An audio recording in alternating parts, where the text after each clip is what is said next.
আসসালামু আলাইকুম ওরহমতুল্লাহি ওবারাকাতুহু। হযরত আবু যর রাদিয়াল্লাহু তাআলা আনহু বর্ণনা করেন, একবার নবী করিম সাল্লাল্লাহু আলাইহি ওয়াসাল্লাম শীতকালে বাহিরে তাশরিফ নিয়ে গেলেন। তখন তিনি একটি গাছ দেখলেন এবং সেই গাছ থেকে পাতা ঝরছিল। রাসূলুল্লাহ সাল্লাল্লাহু আলাইহি ওয়াসাল্লাম ওই গাছের একটি স্থানে হাত দিয়ে স্পর্শ করল, ফলে সেই গাছ থেকে আরো বেশি করে পাতা ঝরতে লাগলো। অতঃপর তিনি বললেন, হে আবু যর। আমি বললাম, লাব্বাইকা ইয়া রাসূলুল্লাহ। তখন রাসূলুল্লাহ সাল্লাল্লাহু আলাইহি ওয়াসাল্লাম বললেন, মুসলমান বান্দা যখন আল্লাহর সন্তুষ্টির জন্য নামাজ আদায় করে, তখন তার থেকে পাপসমূহ এভাবেই ঝরে পড়ে, যেমন করে এই গাছ থেকে পাতা ঝরে পড়ছে।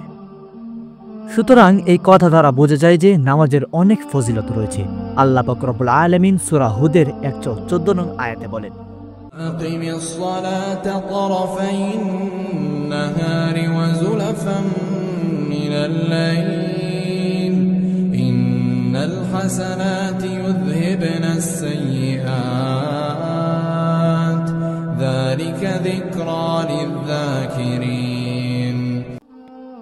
নামাজ কায়েম করো দিনের দু অংশে, ফজর ও জোহর প্রথম অংশে আর দ্বিতীয় অংশে আসর, আর রাতের প্রথম অংশে মাগরিব ও এশা।